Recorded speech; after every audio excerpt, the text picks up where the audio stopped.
My twin got a Jeep for graduation. I only got a lottery ticket, but it won $5 million. Am I wrong for keeping it a secret? For my brother's graduation, my parents got him a brand new Jeep.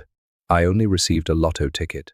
The scent of burgers on the grill every weekend, split-level homes with American flags flapping on porches, and neighbors who smiled at you but started gossiping the moment you left, made growing up in the peaceful suburbs of Chicago feel like living in every teen movie ever filmed.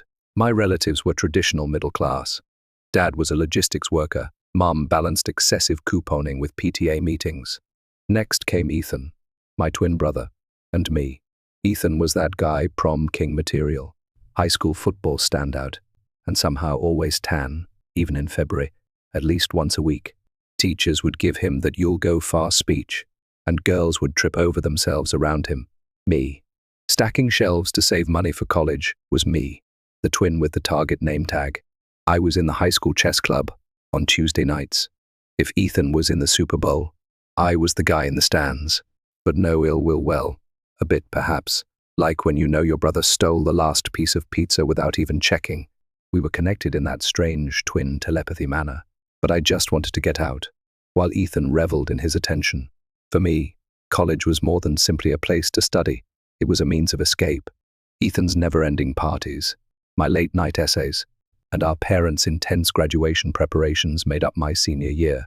Mom got lost in Pinterest boards for the perfect graduation celebration, complete with themed cupcakes, fairy lights, and an excessively journey-themed playlist. Dad wondered whether renting a margarita machine would make him the cool dad or get him kicked out of the next HOA meeting. We always knew he'd make it big, said random neighbors, and Ethan received months of congratulations after securing a full-ride football scholarship to Michigan. Me. I was keeping track of the days until I got to out-of-state college. It was my opportunity to be just Noah at last. Even though it wasn't the Ivy League, not the twin of Ethan, just me, not the other one. The days leading up to graduation were quite stressful. Ethan was inundated with texts from girls organizing post-graduation vacations, in addition to rehearsals and parties. I worked double shifts at Target, and my potential roommate sent me an email asking whether I was okay with bringing a small refrigerator. Fantastic moments. Ethan and I ended up on the roof of the garage one evening, while Mom worried about seating charts, and Dad tried to decide how many hot dogs were too many. It was our spot, where there would be no noise, and we could just be two brothers. Ethan was excited about football glory, tailgating, and living in a dorm. I pretended not to imagine a world in which I wasn't only a sidekick as I listened. Everyone was excited about the surprises graduation would bring, and the big day was quickly approaching. Ethan most likely anticipated something from a sports film. Me. I wasn't holding my breath, but now that I think about it, I should have known better. Ethan was going to get something big. I knew. I simply never imagined that my gift would completely upend my world. It was like entering one of those high school films that always looked too good to be true. On graduation day, the gym was decorated with gold and blue streamers, huge balloons that said Class of 2024, and a photo booth where people waited in line to take photographs wearing fake diplomas and oversized sunglasses. The space was still haunted by the scent of cafeteria pizza from previous lunches, but nobody seemed to mind. Naturally, Ethan was in his element as he glided effortlessly and received applause from his peers as if he had just won the Super Bowl. Speeches that tried too hard to be amusing.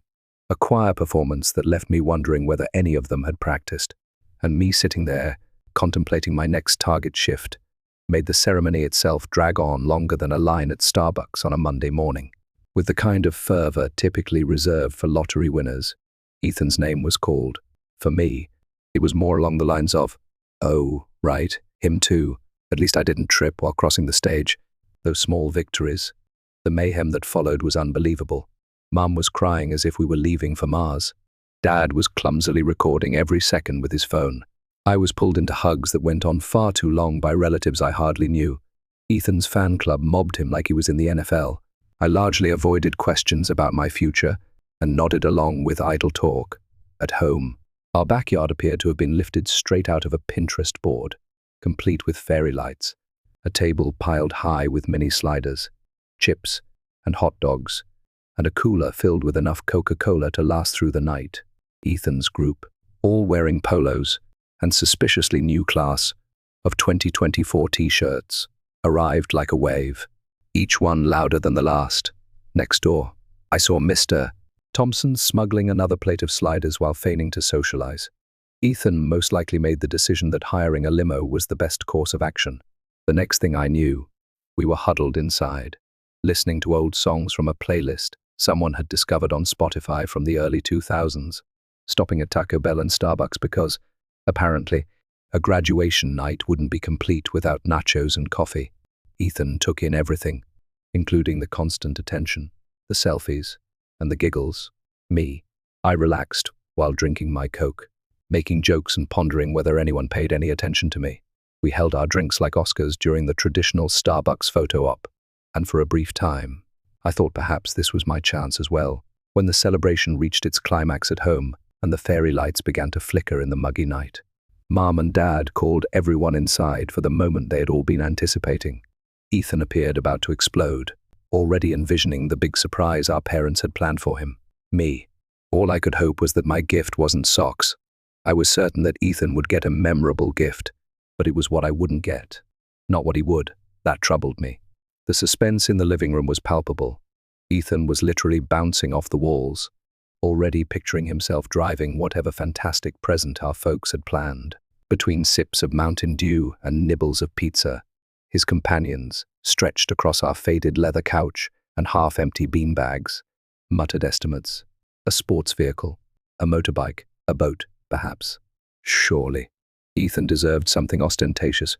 Mom gave him a key fob while fighting back tears, like we had won the lotto. Louder than a Bears touchdown, the room exploded. Everyone followed Ethan like groupies, pursuing a rock star. As he ran out the door, a new Jeep Wrangler Rubicon was parked in the driveway, shining in the streetlight. Top down, doors off the type of vehicle designed to create memories at Lake Michigan while listening to country music. Ethan's smile was as big as the Chicago skyline, as if he was already halfway to the shore. He climbed in and revved the motor. His phone paired with Bluetooth more quickly than my Wi-Fi ever could, and all of a sudden, Morgan Wallen began singing about highways and heartbreak. Ethan, in his classic form, I remained behind, taking it all in. This wasn't shocking. The golden boy was Ethan, the hometown hero. He would get a Jeep, of course. Dad gave me a shoulder slap, as if to warn me of bad news. I was given a little white envelope by Mum, no keys, no big bow, just paper. There was silence in the room, awkward silence. Trying to convince myself it would be something cool. I opened it. A check for college, perhaps. Cubs.tickets.m maybe. Inside was a $25 gift card to Best Buy and a lotto ticket. Now for the uncomfortable giggles. The king of terrible timing and my best friend since 3rd grade.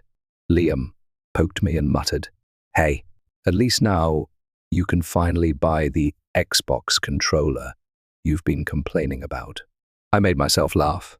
When life gives you a slap in the face disguised as a gift, what else do you do? Ethan's pals hardly paid any attention. They were already fighting about who should ride shotgun and were too busy cramming themselves into the Jeep. Mom gave me a deep hug while murmuring about the big things that lay ahead, but Ethan's shouting that they were going to Dairy Queen and the sound of the Jeep's engine overpowered her words. Dad nodded at me. That chin up, youngster nod. I sneaked out the back door after shoving the envelope into my pocket. I felt protected on the porch, the sound of lawnmowers in the distance, the subtle aroma of hamburgers from a neighbor's grill, and me, using a coin I discovered in my trousers to scratch a losing lotto ticket. I gazed at the gift card as though it had answers. Ethan gained liberty, excitement, and limitless opportunities. My target salary was worth more than the plastic I received. The worst part, though, everyone seemed to have anticipated this, as if I were the one who didn't require the large items. Liam probably grabbed 2 Cokes from our cooler and spotted me outside with them. With his trademark smirk, he opened his can and sat next to me. "Tough break, man. But hey, no one's going to ask you for rides now." I chuckled. This time, it was a real one. As Ethan's Jeep vanished into the darkness, we sat there drinking Coke for the remainder of the celebration.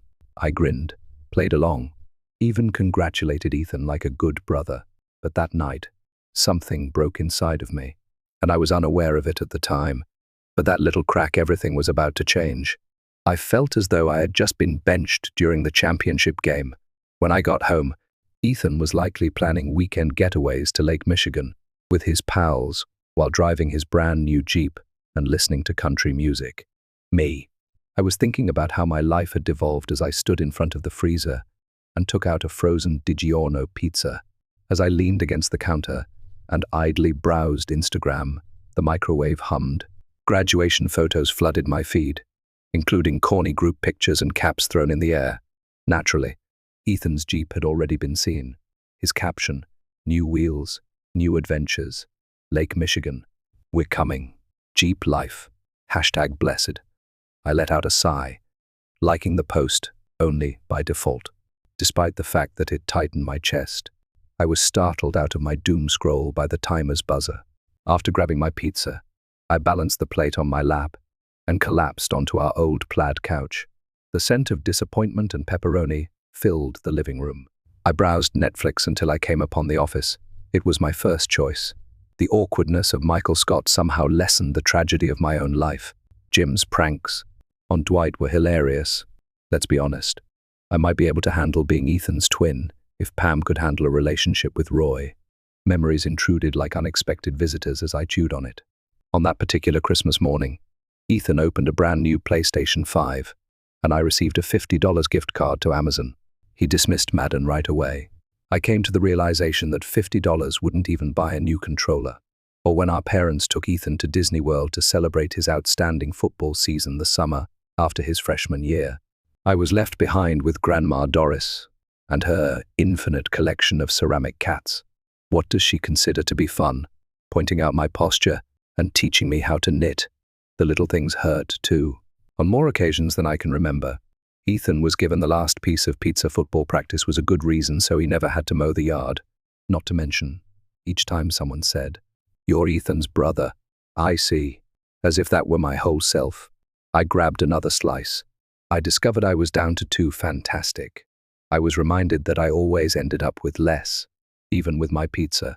My phone buzzed. Liam was there. He had the timing of a joke from a sitcom. "Dude, have you checked that lottery ticket yet?" I rolled my eyes. "Yeah, I'm sure I won millions while microwaving a DiGiorno." His reply, "Come on, man. Do it for the meme." I took the crumpled ticket out of my jeans and groaned. It seemed like a mean joke, but whatever. All right, I thought, let's get this over with. I had no idea that moment would completely upend my world. I half expected the crumpled lottery ticket in my hand to disappear or catch fire, like some nasty practical joke. As I glanced at it, I launched my phone's lottery app with trembling fingers. My heart was racing like I had just finished a marathon, and the screen loaded more slowly than dial-up internet. "Scan your ticket," the app asked. I positioned my phone over the barcode while holding my breath. Processing. Then it appeared. $5.0. I blinked. I rubbed my eyes. Blinked once more. I must have been hallucinating after drinking too much Mountain Dew and DiGiorno. However, the figures remained unchanged. $5 million. I probably frightened the neighbor's dog with a noise I made. It sounded like a combination of a giggle, a gasp, and the sound you make when you stub your toe at 2 a.m. Once more, Liam's text appeared. "Have you looked it over yet?" My phone nearly flew across the room. $5 million wasn't for a new Xbox. It was for quitting your job and moving to a beach house. I went into overdrive with my thoughts. When you win the lotto, what exactly do you do? Google. Of course. What to do if you win the lottery. First rule, keep it a secret. Yes. I'm not joking. Ethan would most likely sell my secret for gas money. Mom would become Oprah. A new kitchen for you. You get a brand new vehicle. And Dad, to put it mildly, I wasn't prepared for a 3-hour tax bracket lecture. I paced my room as if I were attempting to scuff the carpet. My mind was racing with a million ideas. Purchase a vehicle, purchase a home, purchase all of The Office's seasons on Blu-ray. I scrolled through several articles while I sat on my bed. Appoint a lawyer, remain anonymous. Avoid spending too much too soon. Most winners disappear within a few years. Fantastic. There's no better way to destroy a mood than to fear going bankrupt. I heard Ethan's Jeep thunder into the driveway outside as he spoke about the Dairy Queen girl who gave him her number. His laughter came. Through my window, Ethan in his classic form. I took a quick look outside. He was there, flinging fries into his mouth while leaning against his brand new Jeep as if nothing were wrong. In the meantime, I was hiding a $5 million secret in my sock drawer. I considered informing Liam, but then I recalled how he unintentionally revealed when I was infatuated with our math tutor during my sophomore year. No, I needed a strategy, a good one. However, I had to conceal the ticket better than a cliché. I jammed it into a worn-out book that nobody would ever open. Second advanced algebra. Even a burglar would probably leave that one alone. Once more, my phone buzzed. Liam, hey, how are you? I smiled. Me, yeah. Remain relaxed. I'm doing fine. But within, my next step was already planned. I had no doubt that they would all want a share of this pie. I wasn't sharing, though. I woke up the morning following my $5 million discovery, feeling both excited and suspicious. Suppose I misplaced the ticket. What if someone discovered it? What if I was still working late nights at Target when I woke up, haggling with customers over expired coupons? I needed a strategy. First step, take this money to a secure location. I headed directly to the bank after telling my parents I had a morning shift. I Googled this as I was parked in my 2008 Honda Civic, which shook whenever I applied the brakes. How to deposit lottery winnings into a bank account without your family knowing. No useful Reddit posts. Lots of tell your mom right away suggestions, which wasn't happening. I had the impression that a neon sign was flashing over my head inside, millionaire. I flinched every time the teller looked at me. However, an hour later, I left with a temporary card, a new account, and an appointment with my new financial advisor, Brian. Brian had the ideal appearance for a financial advisor: polo shirt, khakis, and the smile that undoubtedly indicated, "I promise, I won't lose all of your money." When I told him about my victory, he didn't even blink, just launched into a TED talk on diversified investments. I nodded, as though I understood, wondering if anyone has ever simply purchased a mansion and moved on. In the end, I bought investments in Amazon and Tesla because, well, 2-day shipping and Elon Musk. Operation New Noah came next. Like a man on a mission, I skipped Walmart, headed straight for Nike, and in only 1 hour, I spent more than I had in the 2 years prior: hoodies, Air Jordans, Ray-Bans, the necessities. I wasn't counting pennies at the clearance rack for the first time. Ethan noticed right away as I walked into the house, new sneakers gleaming. He threw a football into the air and asked, "New kicks?" I said, "Uber," as if that clarified everything. It seems like driving random people around could get you $200 sneakers in Ethan's universe. I exchanged my Civic for a Tesla Model 3 a week later. Ethan almost spat out his Mountain Dew when I pulled up for the first time. "Nope," he chuckled. "Isn't this like renting a car from Uber?" "Yeah." I shrugged, testing it out. Nobody questioned it. My folks began making insinuations about bills. I was always getting made fun of by Ethan for being the fancy Uber driver. In the meantime, I was creating a life that nobody was aware of. I felt liberated for the first time. Ethan had his fan club and his Jeep. I had a new beginning and my secret money. However, secrets like mine, they never remain undetected for long. After the Post Malone concert, with my ears still ringing from the bass and Liam's off-key singing, I drove back down Interstate 90 as the Tesla's autopilot hummed softly, with front-row tickets, expensive merchandise, and enough adrenaline to last me a week. The night had been ideal. I was ecstatic, picturing myself driving my Tesla to late-night Taco Bell runs and never having to justify my inability to take spring break vacations. However, when I pulled into our driveway and saw that all the lights were still on, my excitement began to fade. It was nearly midnight strange. I entered with half an expectation that everyone was asleep. Perhaps Ethan had fallen asleep while holding his Xbox controller. Instead, like a horrible TV drama intervention scene, Mom, Dad, and Ethan were waiting in the living room.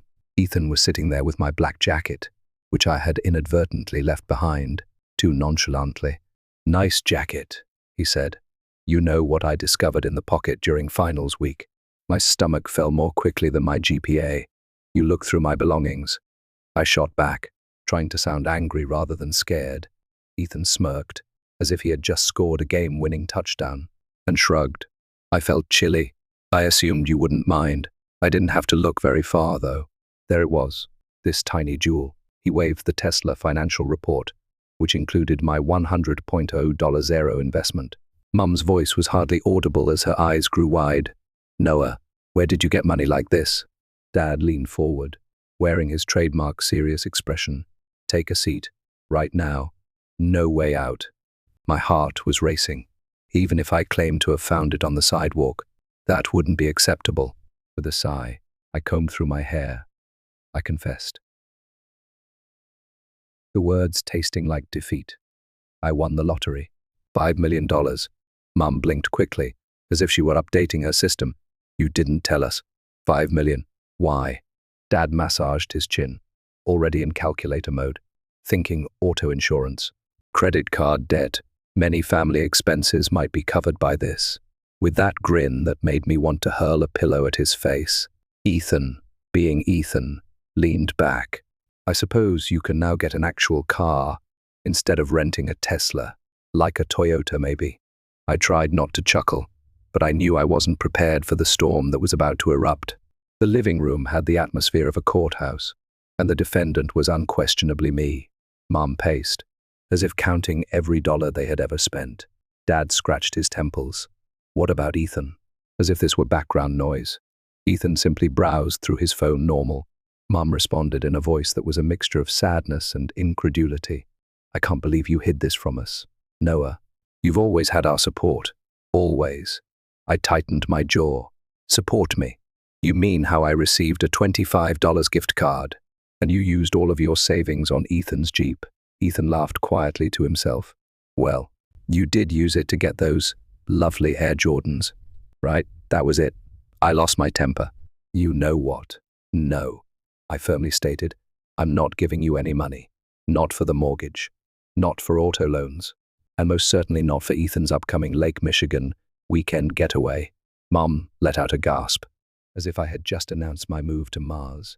Your family is us. Families support one another. Funny. I retorted. When I was working double shifts at Target to pay for college, I don't recall much assistance. Dad made an effort to maintain harmony. We considered Ethan's Jeep to be an investment in his future. Son, for what purpose? I cut him off. Instagram posts. Driving by Starbucks. At last, Ethan raised his head. Calm down, man. You're acting as though I made them purchase it. I sounded sarcastic on the inside. All right, because it's not at all coercive to declare, I need a Jeep. The guilt trips were Mum's forte. Noah, we tried our best. Perhaps you could lend a hand a bit. We have several bills that are past due. The water heaters exploded. New brakes are needed for your dad's vehicle. I reached for my coat. I'm finished. Done, she said in a pained tone. Yeah, I said with a nod. Done being the backup plan. Done being the afterthought. I spent the night packing my laptop, chargers, and a stack of foil wrapped leftover pizza slices into a duffel bag, along with my clothes. Ethan didn't even make an effort to bid farewell. He was too preoccupied FaceTiming his pals about a party. I went to Starbucks the following morning and ordered a venti caramel macchiato. I could finally afford one without having to check my bank account first. After that, I signed a lease for a little flat in the heart of the city that overlooked the Chicago River.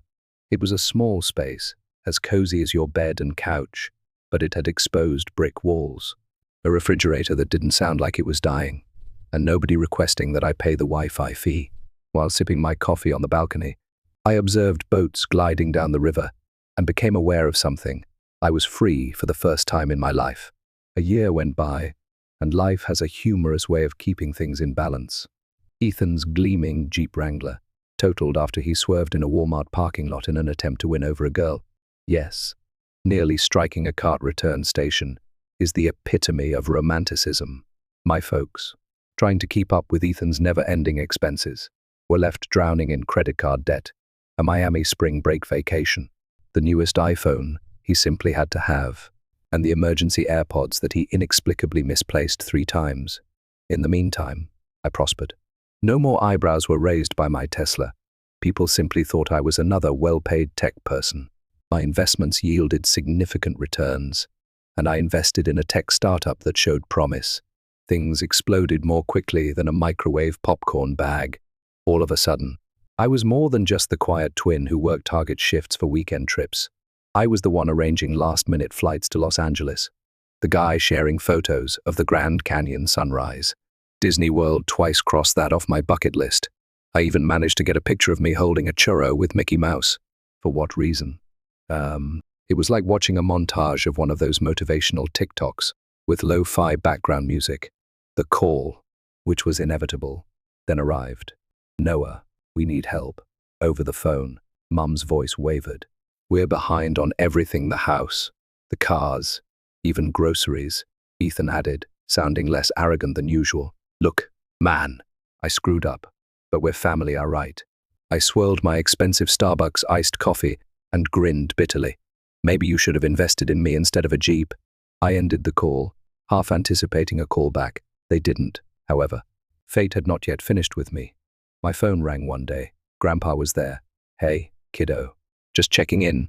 I bet that lottery ticket changed everything. Huh, I gasped. Wait, you knew?